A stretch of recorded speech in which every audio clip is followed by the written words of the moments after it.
Hello ബ്രോക്ക് എവിടെ നിന്നാണ് ഇത്രയും തോന്നെ കണ്ടൻസ് കിട്ടുന്നത്? ബ്രോ എങ്ങനെയാണ് വീഡിയോ എഡിറ്റ് ചെയ്യുന്നത്? ബ്രോ ഞാനൊരു ബിഗിനറാണ്, എനിക്ക് കുറച്ച് കാര്യങ്ങൾ പറഞ്ഞു തരാമോ എങ്ങനെയാണ് വീഡിയോ എഡിറ്റ് ചെയ്യുക എന്നുള്ളത്? ബ്രോ എനിക്ക് വീഡിയോ എഡിറ്റ് ചെയ്യാൻ നല്ല ആഗ്രഹമുണ്ട്, പക്ഷേ എങ്ങനെയാണ് എഡിറ്റ് ചെയ്യേണ്ടതെന്ന് അറിയത്തില്ല. ബ്രോ കുറച്ച് ബേസിക് പറഞ്ഞു തരാമോ? ബ്രോ കുറച്ച് ബേസിക്സ് പറഞ്ഞു തരാമോ എനിക്ക്? സോ ഇതുപോലുള്ള കമൻറ്റ്സ് ഞാൻ ഒരുപാട് കണ്ടിട്ടുണ്ട്, ഒരുപാട് കേട്ടിട്ടുണ്ട്. സോ അവർക്ക് വേണ്ടിയിട്ടാണ് ഞാൻ ഈ ഒരു വീഡിയോ ക്രിയേറ്റ് ചെയ്യുന്നത്. ഇന്നത്തെ വീഡിയോയിൽ ഞാൻ പറഞ്ഞു തരാനായിട്ട് പോകുന്ന കാര്യം എന്താണെന്ന് വെച്ചാൽ, ഞാൻ ഫോളോ ചെയ്യുന്ന കുറച്ച് സ്റ്റെപ്സ് അല്ലെങ്കിൽ ഞാൻ ഫോളോ ചെയ്യുന്ന കുറച്ച് പാറ്റേൺസ്, വീഡിയോ എഡിറ്റ് ചെയ്യാനായിട്ട് ഞാൻ ഫോളോ ചെയ്യുന്ന കുറച്ച് സ്റ്റെപ്സ് അല്ലെങ്കിൽ കുറച്ച് പാറ്റേൺസ് ആണ് ഞാൻ ഇന്നിവിടെ പറഞ്ഞു തരാനായിട്ട് പോകുന്നത്. സോ നമുക്ക് എന്തായാലും വീഡിയോയിലേക്ക് കടക്കാം. അതിന് മുമ്പായിട്ട് ബിഗിനേഴ്സിനോട് അല്ലെങ്കിൽ പുതുതായിട്ടൊരു അക്കൗണ്ട് ക്രിയേറ്റ് ചെയ്യാൻ പോകുന്ന ആളോട്, അല്ലെങ്കിൽ ഇപ്പോൾ തുടങ്ങിയ ഒരു അക്കൗണ്ട് ചീറ്റി പോയി എനിക്ക് പുതിയൊരു അക്കൗണ്ട് തുടങ്ങണം എന്നുള്ളൊരു പ്ലാൻ ഉള്ള ഒരാളാണെങ്കിൽ നിങ്ങളെങ്കിൽ ഞാൻ നിങ്ങൾക്കൊരു കാര്യം പറഞ്ഞുതരാം. നിങ്ങളൊരു ഫോക്കസ് ക്രിയേറ്റ് ചെയ്യണം. നിങ്ങളൊരു അക്കൗണ്ട് ക്രിയേറ്റ് ചെയ്യുമ്പോൾ അതിനൊരു ഫോക്കസ് വേണം. ഞാനൊരു എക്സാമ്പിൾ പറയുകയാണെങ്കിൽ, ഇപ്പോൾ നിങ്ങളൊരു വീഡിയോ ക്രിയേറ്റ് ചെയ്യാണ്, അപ്പോൾ നിങ്ങൾ വിചാരിക്കുകയാണ് എൻ്റെ വീഡിയോസ് കാണുമ്പോൾ അവരൊന്ന് ചിരിക്കണം, എൻ്റെ വീഡിയോസ് കണ്ടു കഴിഞ്ഞാൽ അവരൊന്ന് ചിരിക്കണം, അല്ലെങ്കിൽ എൻ്റെ വീഡിയോസ് കണ്ടു കഴിഞ്ഞാൽ അവരൊന്ന് കരയണം, അല്ലെങ്കിൽ എൻ്റെ വീഡിയോസ് കണ്ടാൽ ഒന്ന് വിഷമം വരണം അവർക്ക്, അല്ലെങ്കിൽ എൻ്റെ വീഡിയോസ് കണ്ടു കഴിഞ്ഞാൽ അവർക്കൊന്ന് റിലേറ്റ് ചെയ്യാൻ തോന്നണം, അല്ലെങ്കിൽ എൻ്റെ വീഡിയോസ് കണ്ടു കഴിഞ്ഞാൽ കുറച്ച് അവരുടെ ലൈഫുമായിട്ടൊന്ന് കണക്ട് ചെയ്യാൻ തോന്നണം. ഇങ്ങനെയുള്ളൊരു ഫോക്കസ്, അല്ലെങ്കിൽ നിങ്ങളൊരു അക്കൗണ്ട് ക്രിയേറ്റ് ചെയ്യുമ്പോൾ ഇങ്ങനൊരു ഫോക്കസ് നോക്കുകയാണെങ്കിൽ നിങ്ങൾക്ക് നല്ലൊരു ഔട്ട്പുട്ട് കിട്ടും, അല്ലെങ്കിൽ നല്ലൊരു കമ്മ്യൂണിറ്റി ക്രിയേറ്റ് ചെയ്യാനായിട്ട് പറ്റും. സോ എന്തായാലും ബിഗിനേഴ്സ് ആണെങ്കിൽ ഈ ഒരു കാര്യം, നിങ്ങളൊരു അക്കൗണ്ട് ക്രിയേറ്റ് ചെയ്യണം അല്ലെങ്കിൽ നിങ്ങളൊരു വീഡിയോ ക്രിയേറ്റ് ചെയ്യുകയാണെങ്കിൽ ഈ ഒരു കാര്യം ശ്രദ്ധിക്കാനായിട്ട് നോക്കാം. ഓക്കെ, ഇനി എന്തായാലും ഞാൻ ഫോളോ ചെയ്യുന്ന സ്റ്റെപ്സ് അല്ലെങ്കിൽ ഞാൻ വീഡിയോ എഡിറ്റ് ചെയ്യാനായിട്ട് ഫോളോ ചെയ്യുന്ന പാറ്റേൺസ് പറഞ്ഞുതരാം. ഇതിൽ ഒരു മെയിൻ ആയിട്ട് നോക്കുകയാണെങ്കിൽ 10 സ്റ്റെപ്സാണ് വരുന്നത്. നമുക്ക് എന്തായാലും ആദ്യത്തെ സ്റ്റെപ്പിലോട്ട് കടക്കാം. സോ ഫസ്റ്റ് സ്റ്റെപ്പ്, കണ്ടൻറ്റ് അല്ലെങ്കിൽ ഒരു കോൺസെപ്റ്റ്. നിങ്ങളൊരു വീഡിയോ എഡിറ്റ് ചെയ്യാൻ പോവുകയാണെന്ന് വിചാരിക്കുക. അതിൻ്റെ ഏറ്റവും ബേസ് ആയിട്ടുള്ളൊരു കാര്യമാണ് ഒരു കണ്ടൻറ്റ് അല്ലെങ്കിൽ ഒരു കോൺസെപ്റ്റ് എന്ന് പറയുന്നത്. ഇപ്പോൾ ഒരു എക്സാമ്പിൾ പറയുകയാണെങ്കിൽ, ഞാനിപ്പോൾ ഒരു മൂവി കണ്ടു കഴിഞ്ഞു, ആ ഒരു മൂവിയുടെ ഒരു വീഡിയോ എനിക്ക് എഡിറ്റ് ചെയ്യാൻ തോന്നുകയാണ്, അല്ലെങ്കിൽ ആ ഒരു മൂവി കണ്ടപ്പോൾ എനിക്ക് ആ ഒരു മൂവിനോട് ഭയങ്കരമായിട്ട് ഇഷ്ടം തോന്നി, ആ ഒരു മൂവി എഡിറ്റ് ചെയ്യാൻ തോന്നുകയാണ്. അതാണ് കണ്ടൻറ്റ്, അല്ലെങ്കിൽ അതാണ് ഒരു കോൺസെപ്റ്റ്. ഞാൻ ആ ഒരു മൂവി എഡിറ്റ് ചെയ്യാൻ പോവുകയാണ്. ഇപ്പോൾ ഞാനൊരു പ്രേമ മൂവി കണ്ടെന്ന് വിചാരിക്കാം. സോ ആ ഒരു പ്രേമ മൂവി എനിക്ക് എഡിറ്റ് ചെയ്യണം, അതാണ് കണ്ടൻറ്റ്, അല്ലെങ്കിൽ അതാണ് ഒരു കോൺസെപ്റ്റ് എന്ന് പറയുന്നത്. സോ അത്തരത്തിലുള്ളൊരു കോൺസെപ്റ്റ് അല്ലെങ്കിൽ ഒരു കണ്ടൻറ്റ് ആദ്യം നിങ്ങൾ മനസ്സിൽ വെക്കുക. ആ ഒരു കണ്ടൻറ്റാണ് ബേസ് എന്ന് പറയുന്ന കാര്യം, അല്ലെങ്കിൽ ആ ഒരു കോൺസെപ്റ്റാണ് ഏറ്റവും ബേസ് ആയിട്ടുള്ളൊരു കാര്യം. സോ ഫസ്റ്റ് സ്റ്റെപ്പ് എന്താ? കണ്ടൻറ്റ് അല്ലെങ്കിൽ ഒരു കോൺസെപ്റ്റ് സെലക്ട് ചെയ്ത് വെക്കുക എന്നുള്ളതാണ് ഫസ്റ്റ് സ്റ്റെപ്പ്. ഇനി എന്താണ് സെക്കൻഡ് സ്റ്റെപ്പ്? നമുക്ക് സെക്കൻഡ് സ്റ്റെപ്പിലോട്ട് കടക്കാം.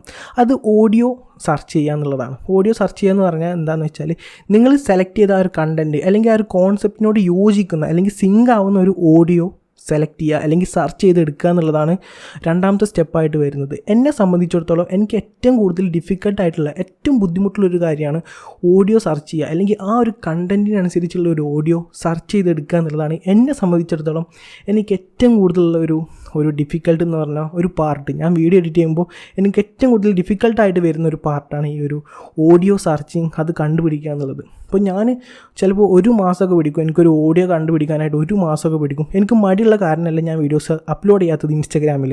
എനിക്ക് ഈ ഒരു ഓഡിയോസ് കിട്ടാത്തതുകൊണ്ട് മാത്രമാണ് ഞാൻ വീഡിയോസ് അപ്ലോഡ് ചെയ്യാത്തത്. സോ അതൊരു മെയിനായിട്ടുള്ളൊരു കാര്യമാണ്. ഇപ്പോൾ നമ്മുടെ ബേസ് കഴിഞ്ഞാൽ ഏറ്റവും മെയിനായിട്ടുള്ളൊരു കാര്യമാണ് അതിന് പറ്റിയൊരു ഓഡിയോ കണ്ടുപിടിക്കുക എന്നുള്ളത്. അപ്പോൾ അത് കഴിഞ്ഞു. ഇനി മൂന്നാമത്തെ സ്റ്റെപ്പ് എന്താ? മൂന്നാമത്തെ സ്റ്റെപ്പ്, നിങ്ങൾ ആ ഒരു സെർച്ച് ചെയ്ത് അല്ലെങ്കിൽ കണ്ടുപിടിച്ച ആ ഒരു ഓഡിയോ നിങ്ങൾ ഇതിലോട്ട് ഇമ്പോർട്ട് ചെയ്യുക, നിങ്ങളുടെ സോഫ്റ്റ്വെയറിലോട്ട് ഇമ്പോർട്ട് ചെയ്തിട്ട് അതിൻ്റെ ബീറ്റ്സ് മാർക്ക് ചെയ്യുക എന്നുള്ളതാണ്. എന്തിനാണ് ബീറ്റ്സ് മാർക്ക് ചെയ്യുന്നത്? സോ എന്തിനാണ് നമ്മൾ ബീറ്റ് മാർക്ക് ചെയ്യുന്നത്? നിങ്ങൾ കണ്ടുപിടിച്ച ആ ഒരു കോൺസെപ്റ്റ് അല്ലെങ്കിൽ ഒരു കണ്ടൻറ്റും നിങ്ങളുടെ ഓഡിയോയും തമ്മിൽ മാച്ച് ആവണമെന്നുണ്ടെങ്കിൽ നമ്മൾ ബീറ്റിനനുസരിച്ചിട്ട് മാർക്ക് ചെയ്യണം, ബീറ്റ്സ് മാർക്ക് ചെയ്യണം. ഓഡിയോസിൻ്റെ ബീറ്റിനനുസരിച്ച്, ബീറ്റ് എന്ന് പറഞ്ഞാൽ എന്താണെന്നുള്ളത് എല്ലാവർക്കും അറിയാവുന്ന കാര്യമല്ലേ. അതായത് ആ ഒരു ഓഡിയോയുടെ ഒരു ബീറ്റ് വരുമ്പോൾ നിങ്ങൾ അവിടെ ഒരു മാർക്ക് ആഡ് ചെയ്യുക. ഇപ്പോൾ ലൈറ്റ് മോഷൻ ആവട്ടെ, ആഫ്റ്റർ എഫക്ട്സ് ആവട്ടെ, എങ്ങനെ ഏതൊരു സോഫ്റ്റ്വെയർസിലും നമുക്ക് ബീറ്റ്സ് മാർക്ക് ചെയ്യാനായിട്ട് പറ്റും. അതാണ് നമ്മുടെ മൂന്നാമത്തെ കാര്യം എന്ന് പറയുന്നത്. ആ ഒരു ഓഡിയോ നിങ്ങൾ ഇമ്പോർട്ട് ചെയ്തിട്ട് അതിൻ്റെ ബീറ്റ്സ് മാർക്ക് ചെയ്യുക. ആ ഒരു ബീറ്റ്സ് മാർക്ക് ചെയ്താൽ നിങ്ങളുടെ കോൺസെപ്റ്റും അല്ലെങ്കിൽ നിങ്ങളുടെ വീഡിയോസും നിങ്ങളുടെ ഓഡിയോസും തമ്മിലൊരു കണ്ടൻറ്റ്, ഒരു സിങ്ക് ഉണ്ടാവും, തമ്മിലൊരു സിങ്ക് ഉണ്ടാവാൻ വേണ്ടിയിട്ടാണ് ഇങ്ങനെ ബീറ്റ്സ് മാർക്ക് ചെയ്യുന്നത്. ഓക്കെ, സോ മൂന്നാമത്തെ സ്റ്റെപ്പ് എന്താ? ഈ ബീറ്റ്സ് മാർക്ക് ചെയ്യുക എന്നുള്ളതാണ്. ഇനി നാലാമത്തെ സ്റ്റെപ്പ് ഇതിലൊരു മെയിനായിട്ടുള്ളൊരു കാര്യമാണ്. ഈ ഒരു സ്റ്റെപ്പിൽ ഒരു മെയിനായിട്ട് നിൽക്കുന്ന ഒരു കാര്യമാണ്, അതായത് വീഡിയോസ് കണ്ടെത്തുക എന്നുള്ളത്. നിങ്ങൾ മുമ്പ് ഒരു കണ്ടൻറ്റ് അല്ലെങ്കിൽ ഒരു കോൺസെപ്റ്റ് കണ്ടുപിടിച്ചതാണ്. ആ ഒരു കോൺസെപ്റ്റിനോട് ചേരുന്ന വീഡിയോസിൻ്റെ ക്ലിപ്സ് നമുക്ക് വേണമല്ലോ, മൂവി ക്ലിപ്സും അതുപോലെ കുറേ ക്ലിപ്സ് വേണമല്ലോ. ആ ഒരു മൂവി ക്ലിപ്സ് കണ്ടുപിടിക്കുക എന്നുള്ളതാണ് ഈ ഒരു നാലാമത്തെ സ്റ്റെപ്പായിട്ട് ഞാൻ പറഞ്ഞു തരാനായിട്ട് പോകുന്നത്. സോ എവിടെ നിന്നാണ് നമ്മൾ മൂവീസിൻ്റെ ക്ലിപ്സ് അല്ലെങ്കിൽ ഇതുപോലുള്ള വീഡിയോ ക്ലിപ്സ് എവിടെ നിന്ന് നമ്മൾ എടുക്കും? അതിൻ്റെ ഏറ്റവും മെയിനായിട്ടുള്ളൊരു ഒരു സോഴ്സ് എന്ന് പറയുന്നത് യൂട്യൂബാണ്. യൂട്യൂബിലാണ് നമ്മളിപ്പോൾ ഒരുപാട് ഞാൻ കമൻറ്റ്സ് കണ്ടിട്ടുള്ളതാണ്, ബ്രോ എവിടെ നിന്നാണ് കണ്ടൻസിനുള്ള വീഡിയോ ക്ലിപ്സൊക്കെ എടുക്കുന്നത് എന്നുള്ളത്. ഏറ്റവും മെയിനായിട്ടുള്ളത് യൂട്യൂബാണ് നമ്മുടെ ഒരു സോഴ്സ് എന്ന് പറയുന്നത്. അവിടെ നിന്നാണ് എല്ലാവരും യൂട്യൂബ് കണ്ടൻസ് എടുക്കുന്നത് അല്ലെങ്കിൽ വീഡിയോ ക്ലിപ്സ് എടുക്കുന്നത്. പിന്നെ ചിലവരെടുക്കുന്ന കുറേ പാർട്സ് ഉണ്ട്. എന്തായാലും യൂട്യൂബാണ് ഞാൻ റെക്കമെൻഡ് ചെയ്യുന്നത്, യൂട്യൂബിൽ നിന്ന് എടുക്കുക. പിന്നെ മൂവി ക്ലിപ്സ് ആണെങ്കിൽ ഇപ്പോൾ ഒരുപാട് ഇൻസ്റ്റഗ്രാം പേജസ് ഉണ്ട്, മൂവീസിൻ്റെ ക്ലിപ്സ് കൊടുക്കുന്ന ഒരുപാട് ഇൻസ്റ്റഗ്രാം പേജ് ഉണ്ട്. അപ്പോൾ അതിൽ മെയിനായിട്ട് പറയുകയാണെങ്കിൽ ദ തേപ്പ്. പിന്നെ എൻ്റെ തന്നെ ഒരു ടെലിഗ്രാം ചാനലുണ്ട്, മൂവീസിൻ്റെ ക്ലിപ്സ് കൊടുക്കുന്ന സ്ലോ മോഷൻ പാക്സ് കൊടുക്കുന്ന ഒരു ടെലിഗ്രാം ചാനൽസ് ഉണ്ട്. മൂവീസ് ഇൻപാക്സ് എന്നാണ് username. Movie clips by MM77 എന്നാണ് ടെലിഗ്രാമിൽ അതിൻ്റെ പേര്. സോ അതിൻ്റെ ലിങ്ക് എന്തായാലും ഞാൻ താഴെ ഡിസ്ക്രിപ്ഷനിൽ കൊടുക്കാം. നിങ്ങൾ ഇത് ശ്രദ്ധിക്കുക. 4ാമത്തെ സ്റ്റെപ്പ് എന്ന് പറയുന്നത് ഒരു ക്ലിപ്സ് സെലക്ട് ചെയ്യുക എന്നുള്ളതാണ് 4ാമത്തെ സ്റ്റെപ്പ്. എന്നിട്ട് ആ ഒരു ക്ലിപ്സ് നമ്മൾ സെലക്ട് ചെയ്ത ആ ഒരു ക്ലിപ്സ് ഉണ്ടല്ലോ, അത് നിങ്ങൾ ലൈറ്റ് മോഷൻ അല്ലെങ്കിൽ ആഫ്റ്റർ വ്ലോഗ് ഇമ്പോർട്ട് ചെയ്തിട്ട് നിങ്ങളുടെ ബീറ്റിനനുസരിച്ചിട്ട് അറേഞ്ച് ചെയ്ത് വെക്കുക എന്നുള്ളതാണ്. സോ ആ ഒരു ക്ലിപ്സ് നിങ്ങൾ സെലക്ട് ചെയ്ത ആ ഒരു ക്ലിപ്സ് ഇമ്പോർട്ട് ചെയ്യുക. ആ ഒരു ബീറ്റിനനുസരിച്ച് നമ്മൾ 3ാമത്തെ സ്റ്റെപ്പിൽ പറഞ്ഞതാണ് ബീറ്റ്സ് മാർക്ക് ചെയ്യാൻ. ആ ഒരു ബീറ്റിനനുസരിച്ചിട്ട് നിങ്ങൾ ആ ഒരു ക്ലിപ്സ് അറേഞ്ച് ചെയ്ത് വെക്കുക എന്നുള്ളതാണ് നമ്മുടെ 4ാമത്തെ സ്റ്റെപ്പായിട്ട് വരുന്നത്. ഇനി എന്താണ് 5ാമത്തെ സ്റ്റെപ്സ്? 5ാമത്തെ സ്റ്റെപ്പ് ഒബ്വിയസ്ലി ട്രാൻസിഷൻസ് ആഡ് ചെയ്യുക എന്നുള്ളതാണ്. സോ നമ്മളിപ്പോൾ ബേസിക് ആയിട്ടുള്ള കാര്യങ്ങളെല്ലാം തീർന്നു, ഇനി നമ്മൾ ട്രാൻസിഷൻസ് ആഡ് ചെയ്യണം. നമ്മൾ അറേഞ്ച് ചെയ്ത ആ ഒരു ക്ലിപ്സിലോട്ട് ട്രാൻസിഷൻസ് ആഡ് ചെയ്ത് വെക്കുക. ഇപ്പോൾ ഒരുപാട് ട്രാൻസിഷൻസ് ഉണ്ട്. ഇപ്പോൾ ലൈറ്റ് മോഷൻ നോക്കുകയാണെങ്കിൽ നമ്മളാണ് ട്രാൻസിഷൻസ് ക്രിയേറ്റ് ചെയ്യേണ്ടത്. ഇപ്പോൾ യൂട്യൂബ് നോക്കുക, ഒരുപാട് ട്രാൻസിഷൻസ് നിങ്ങൾക്ക് കിട്ടും, ഒരുപാട് ട്രാൻസിഷൻ ഐഡിയാസ് നിങ്ങൾക്ക് കിട്ടും. ഇൻസ്റ്റഗ്രാമിൽ ഒരുപാട് വീഡിയോസ് കാണാനായിട്ട് ശ്രമിക്കുക. ഒരുപാട് എഡിറ്റ് ചെയ്ത വീഡിയോസ് കാണുകയാണെങ്കിൽ നിങ്ങൾക്ക് ഒരുപാട് ട്രാൻസിഷൻസ് കാണാനായിട്ട് പറ്റും. പിന്നെ നിങ്ങൾക്ക് തന്നെ ഒരുപാട് ട്രാൻസിഷൻസ് ക്രിയേറ്റ് ചെയ്യാനായിട്ട് പറ്റും. എല്ലാം നിങ്ങളുടെ ചോയ്സാണ്. നല്ലൊരു ട്രാൻസിഷൻസ്, അതായത് നിങ്ങളുടെ കണ്ടൻറ്റ് അല്ലെങ്കിൽ നിങ്ങളുടെ കോൺസെപ്റ്റ് അല്ലെങ്കിൽ നിങ്ങളുടെ ബീറ്റിൻ്റെ ഷെയ്ക്കിനനുസരിച്ചിട്ടുള്ള ട്രാൻസിഷൻസ് ആഡ് ചെയ്യാനായിട്ട് ശ്രമിക്കുക. അത് ഇപ്പോൾ ബിഗിനേഴ്സിനോട് പറയാനുള്ളൊരു കാര്യമാണ്. നിങ്ങൾ സെലക്ട് ചെയ്യുന്ന ട്രാൻസിഷൻസ് നിങ്ങളുടെ വീഡിയോ ആയിട്ട് അല്ലെങ്കിൽ നിങ്ങളുടെ ഓഡിയോ ആയിട്ട് സ്യൂട്ട് ആവണം, എന്നാൽ മാത്രമേ കാണാനൊരു ഭംഗി ഉണ്ടാവുള്ളൂ. ഇപ്പോൾ ട്രാൻസിഷൻസ് ആഡ് ചെയ്യുന്നത് ഒരു ഇമ്പോർട്ടൻ്റ് ആയിട്ടുള്ളൊരു കാര്യമാണ്. ഇപ്പോൾ ട്രാൻസിഷൻസ് ആഡ് ചെയ്യാത്ത ആൾക്കാരുണ്ട്, അതും നല്ല വീഡിയോസ് തന്നെയാണ്. പക്ഷേ എന്തായാലും ട്രാൻസിഷൻസ് ആഡ് ചെയ്യുമ്പോൾ കുറച്ചുകൂടി ഭംഗി വെക്കും എന്നുള്ളത് മാത്രമാണ് അവിടെ വരുന്നത്. ഞാൻ എന്തായാലും എൻ്റെ വീഡിയോസിൽ ട്രാൻസിഷൻസ് ആഡ് ചെയ്യാറുണ്ട്. ഞാൻ കാണുന്ന ഇൻസ്റ്റഗ്രാമിൽ കാണുന്ന ഒട്ടുമിക്ക എല്ലാ വീഡിയോസിലും ട്രാൻസിഷൻസ് കാണാറുണ്ട്. അതൊക്കെ നിങ്ങളുടെ ചോയ്സാണ്. ട്രാൻസിഷൻസ് ആഡ് ചെയ്യണോ ആഡ് ചെയ്യേണ്ടതെന്നുള്ളതൊക്കെ നിങ്ങളുടെ ചോയ്സാണ്. നിങ്ങളുടെ കണ്ടൻറ്റ് അല്ലെങ്കിൽ നിങ്ങളുടെ കോൺസെപ്റ്റിനനുസരിച്ചിരിക്കും ഈ ഒരു ട്രാൻസിഷൻസും കാര്യമെല്ലാം വരുന്നത്. അപ്പോൾ 5ാമത്തെ കാര്യം എന്താ? ട്രാൻസിഷൻസ് ആഡ് ചെയ്യുക എന്നുള്ളത് തന്നെയാണ്. ഇനി നമുക്ക് 6ാമത്തെ സ്റ്റെപ്പിലോട്ട് അടക്കാം. 6ാമത്തെ സ്റ്റെപ്പ് ഒബ്വിയസ്ലി എഫക്ട്സ് ആഡ് ചെയ്യുക അല്ലെങ്കിൽ ഓവർലേസ് ആഡ് ചെയ്യുക എന്നുള്ളതാണ്. നിങ്ങളിപ്പോൾ ട്രാൻസിഷൻസ് വരെ എത്തി, എല്ലാ ക്ലിപ്സിലും ട്രാൻസിഷൻസ് ആഡ് ചെയ്തു. ഇനി അടുത്ത സ്റ്റെപ്പ് എന്താ? എന്തെങ്കിലും എഫക്ട്സ് ആഡ് ചെയ്യാനുണ്ടെങ്കിൽ എഫക്ട്സ് ആഡ് ചെയ്യുക. ഇതൊരു ഓപ്ഷണൽ ആയിട്ടുള്ളൊരു സ്റ്റെപ്പാണ്. നിങ്ങൾക്ക് വേണമെന്നുണ്ടെങ്കിൽ മാത്രം ആഡ് ചെയ്ത് കൊടുത്താൽ മതി. ഞാൻ എൻ്റെ ഒരു കാര്യം പറയുകയാണെങ്കിൽ ഞാൻ എൻ്റെ വീഡിയോസിൽ അധികം എഫക്ട്സ് ഒന്നും കുത്തി ചേർക്കാറില്ല. കാരണം എനിക്ക് എൻ്റെ ഒരു വീഡിയോ ഭയങ്കര നീറ്റ് ആൻഡ് ക്ലീൻ ആയിരിക്കണം എന്നുള്ളൊരു ഇമ്പോർട്ടൻ്റ് ഉള്ള ഒരാളാണ് ഞാൻ. എൻ്റെ വീഡിയോസ് കാണുമ്പോൾ ഭയങ്കര നീറ്റ് ആൻഡ് ക്ലീൻ ആയിരിക്കണം, ഭയങ്കര ക്വാളിറ്റി ഉണ്ടാവണം എന്നുള്ളൊരു ഇതിലുള്ള ഒരാളാണ് ഞാൻ. അതുകൊണ്ട് തന്നെ അധികം എഫക്ട്സ് ഒന്നും ഞാൻ ആഡ് ചെയ്യാറില്ല. ജസ്റ്റ് കുറച്ച് ഓവർലേസ് ആഡ് ചെയ്യാറുണ്ട് എന്ന് മാത്രം. സോ 6ാമത്തെ സ്റ്റെപ്പ് അതാണ്.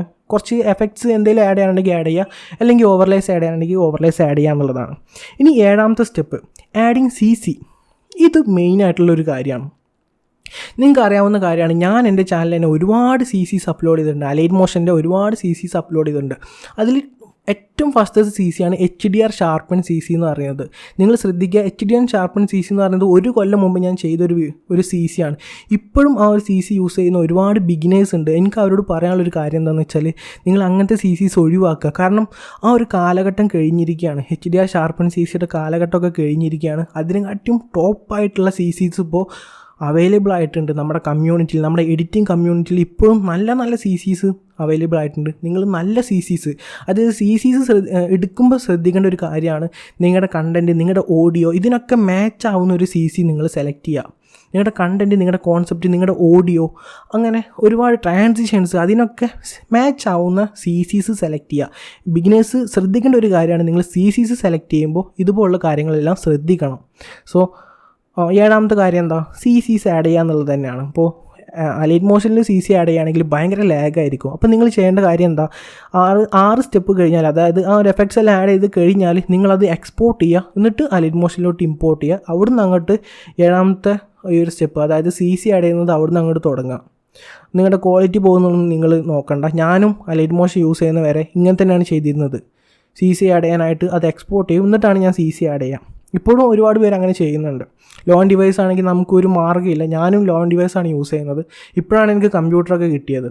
എന്തായാലും ഒരു CCs ആഡ് ചെയ്യുക എന്നുള്ളത് ഏറ്റവും മെയിനായിട്ടുള്ളൊരു കാര്യമാണ്, ഏറ്റവും ഇമ്പോർട്ടൻ്റ് ആയിട്ടുള്ളൊരു കാര്യമാണ്. അപ്പോൾ 7ാമത്തെ സ്റ്റെപ്പ് എന്താ? CCs ആഡ് ചെയ്യുക എന്നുള്ളത് തന്നെയാണ്. ഇനി 8ാമത്തെ സ്റ്റെപ്പ് അത് ഫിനിഷിംഗ് വർക്കാണ്.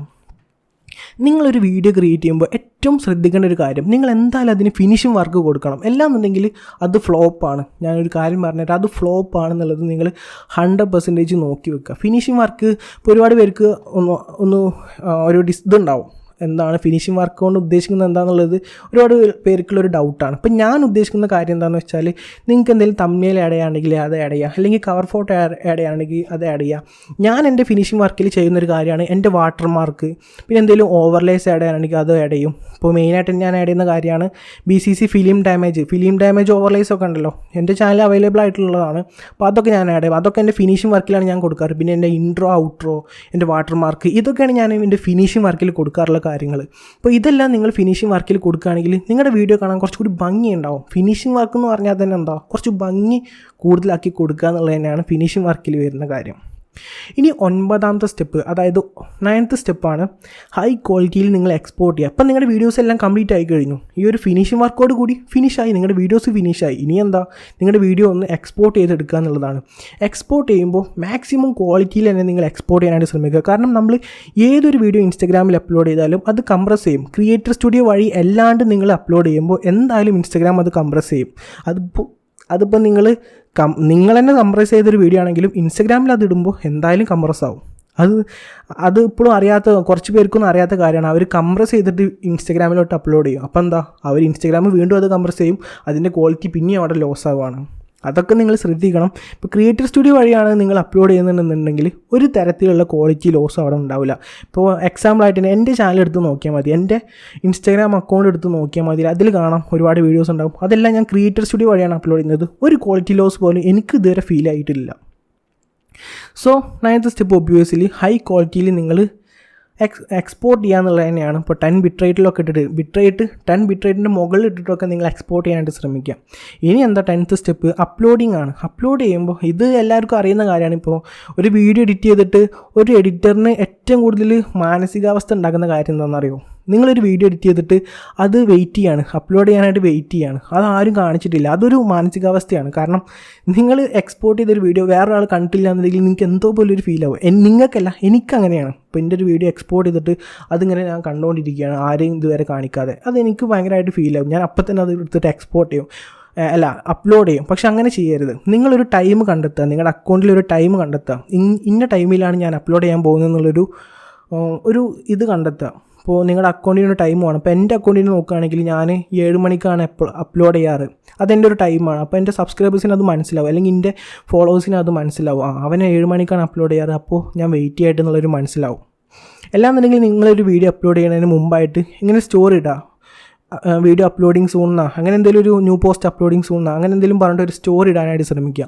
അതാകുമ്പോൾ കുറച്ചും കൂടിയും നിങ്ങളുടെ ഫോളോവേഴ്സിന് ഒരു ആകാംക്ഷ ഉണ്ടാവും. അവനെന്താണ് അപ്ലോഡ് ചെയ്യാൻ പോകുന്നത് എന്നുള്ളൊരു ആകാംക്ഷ ക്രിയേറ്റ് ചെയ്യും. നിങ്ങൾ അപ്ലോഡ് ചെയ്ത പാടെ തന്നെ നിങ്ങൾക്ക് വ്യൂസ് വരാനായിട്ട് തുടങ്ങും. അത് ഇമ്പോർട്ടൻ്റ് ആയിട്ടുള്ളൊരു കാര്യമാണ്. നിങ്ങൾ സ്റ്റോറിയോ നിങ്ങളെ ഫോളോവേഴ്സിനെ അല്ലെങ്കിൽ നിങ്ങളുടെ സബ്സ്ക്രൈബേഴ്സിനെ അറിയിക്കുക, ഞാനൊരു വീഡിയോ അപ്ലോഡ് ചെയ്യാൻ പോവുകയാണെന്നുള്ളത്. ഇങ്ങനെ അറിയിക്കുക. അത് നിങ്ങളുടെ റീച്ചിനെ നന്നായിട്ട് ബാധിക്കും. അതേപോലെ തന്നെ ഹാഷ്ടാഗ്സ് യൂസ് ചെയ്യുക. ഇപ്പോൾ ഒരുപാട് ആൾക്കാർ സ്കിപ്പ് ചെയ്യുന്ന ഒരു കാര്യമാണ് ഹാഷ്ടാഗ്സ് യൂസ് ചെയ്യാറില്ല. പക്ഷെ ഞാൻ എൻ്റെ ഒരു കാര്യം പറയുകയാണെങ്കിൽ 58,000 വ്യൂസിന് മുകളിൽ എനിക്ക് ഹാഷ്ടാഗിൽ നിന്ന് വരാറുണ്ട്. അത് ഒരു ഇമ്പോർട്ടൻ്റ് ആയിട്ടുള്ളൊരു കാര്യമാണ്. ഹാഷ്ടാഗ് ഒന്നും നമ്മൾ ഒഴിവാക്കരുത്. നിങ്ങളത് കമൻറ്റ് സെക്ഷനിലെങ്കിലും പോയിട്ട് ഇടുക ഹാഷ്ടാഗ്സ് എല്ലാം. സോ അപ്ലോഡ് ചെയ്യുമ്പോൾ എന്തായാലും റീച്ച് വേണമല്ലോ നമുക്ക്. ഇപ്പോൾ നമ്മുടെ കണ്ടൻറ്റ് അല്ലെങ്കിൽ ഒരു കോൺസെപ്റ്റ് ഭയങ്കര സ്ട്രോങ് ആണെങ്കിൽ, ഇപ്പോൾ ഞാൻ ബിഗിനേഴ്സിനോട് ആദ്യം പറഞ്ഞ കാര്യം, നിങ്ങളെ വീഡിയോസ് കണ്ടു കഴിയുമ്പോൾ അവർക്കൊന്ന് ചിരിക്കാൻ തോന്നണം, അല്ലെങ്കിൽ നിങ്ങളുടെ വീഡിയോസ് കണ്ടു കഴിഞ്ഞാൽ അവർക്കൊന്ന് കരയാൻ തോന്നണം, അല്ലെങ്കിൽ നിങ്ങളുടെ വീഡിയോസ് കണ്ട അവരുടെ ഒരു മനസ്സുമായിട്ടൊന്ന് റിലേറ്റ് ചെയ്യാൻ തോന്നണം. അങ്ങനെ റിലേറ്റ് ചെയ്യാൻ തോന്നുകയാണെങ്കിൽ നിങ്ങളുടെ വീഡിയോ അവിടെ ഫേമസ് ആവുകയാണ്, നിങ്ങളുടെ വീഡിയോ അവിടെ വിജയിക്കുകയാണ്. നിങ്ങളുടെ വീഡിയോസ് വാട്സപ്പിലോട്ട് പോവുകയാണ്. വാട്സപ്പിലോട്ട് പോയാൽ എന്താ, സ്റ്റാറ്റസോട് നിറയാണ്. സ്റ്റാറ്റസ് നിറയുകയാണെങ്കിൽ അവിടുന്ന് സെൻഡായിട്ട് അങ്ങോട്ട് പടർന്ന് പന്തലിക്കുകയാണ് നിങ്ങളുടെ വീഡിയോസ്. നിങ്ങൾക്ക് ഫോളോവേഴ്സ് വന്നുകൊണ്ടിരിക്കുകയാണ്, ഇൻസ്റ്റാഗ്രാമിൽ തപ്പി വരികയാണ്. ഇത് ആരാണ് എഡിറ്റ് ചെയ്തത്, ഈ വീഡിയോ കൊള്ളാമല്ലോ, ഇവനെ ഫോളോ ചെയ്തിട്ട് പോയിട്ട് എന്നുള്ളൊരു കോൺസെപ്റ്റിൽ ആൾക്കാർ അങ്ങോട്ട് വരികയാണ് ഇൻസ്റ്റാഗ്രാമിലോട്ട് നിങ്ങളെ ഫോളോ ചെയ്യാനായിട്ട്. നല്ല വീഡിയോസ് അപ്ലോഡ് ചെയ്യാൻ നല്ല ഫോളോവേഴ്സിന് നിങ്ങൾക്ക് കിട്ടും, നല്ല റീച്ച് നിങ്ങൾക്ക് കിട്ടും. ഒരു വീഡിയോ അപ്ലോഡ് ചെയ്യുമ്പോൾ ഏറ്റവും കൂടുതൽ ആൾക്കാർ വിചാരിക്കുന്ന ഒരു കാര്യമാണ് നല്ല ലൈക്കും വേണം, നല്ല റീച്ചും വേണം, നല്ല ഫോളോവേഴ്സും വേണം എന്നുള്ളത്. എൻ്റെ കാര്യം നോക്കുകയാണെങ്കിലും അത് തന്നെയാണ് എനിക്ക് പറയാനുള്ളത്. പിന്നെ ഞാൻ അതിലൊരു കാര്യം കൂടി ആഡ് ചെയ്യുന്നുണ്ട്. എൻ്റെ വീഡിയോസ് കാണുമ്പോൾ ആൾക്കൊന്ന് റിലേറ്റ് ചെയ്യാൻ തോന്നണം, അവരുടെ ലൈഫായിട്ടൊന്ന് റിലേറ്റ് ചെയ്യാൻ തോന്നണം എന്നുള്ളത് എൻ്റെ ഒരു ഇമ്പോർട്ടൻ്റ് ആയിട്ടുള്ളൊരു പോളിസിയാണ്. അത് ഞാൻ എപ്പോഴും കീപ്പ് ചെയ്യാറുണ്ട് എൻ്റെ ഒരു വീഡിയോ അപ്ലോഡ് ചെയ്യുമ്പോൾ. ഒബ്വിയസ്ലി എനിക്കൊരു 60% ഒക്കെ അങ്ങനൊരു കിട്ടാറുണ്ട്, വിജയം കിട്ടാറുണ്ട്. എന്തായാലും ഞാൻ ഇങ്ങനെയൊക്കെ പറയുമ്പോൾ ഞാനൊരു ഫ്രണ്ടിനോട് പറയുന്ന പോലെ നിങ്ങൾ എടുക്കുക.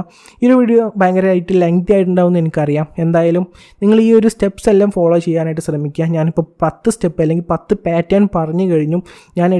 ഞാൻ വീഡിയോസ് എഡിറ്റ് ചെയ്യുമ്പോൾ ശ്രദ്ധിക്കുന്ന കുറച്ച് 10 സ്റ്റെപ്സ് ഞാൻ പറഞ്ഞു കഴിഞ്ഞു. ഇനി ബിഗിനേഴ്സ് ആരെങ്കിലും ഉണ്ടെങ്കിൽ ഈ ഒരു വീഡിയോ നിങ്ങൾ ഫുള്ളായിട്ട് കാണുക. അതേപോലെ തന്നെ നിങ്ങളുടെ ഫ്രണ്ട്സുമായിട്ട് ഷെയർ ചെയ്യാനായിട്ട് ശ്രമിക്കുക. So thanks for watching. We can see you next time. Bye bye.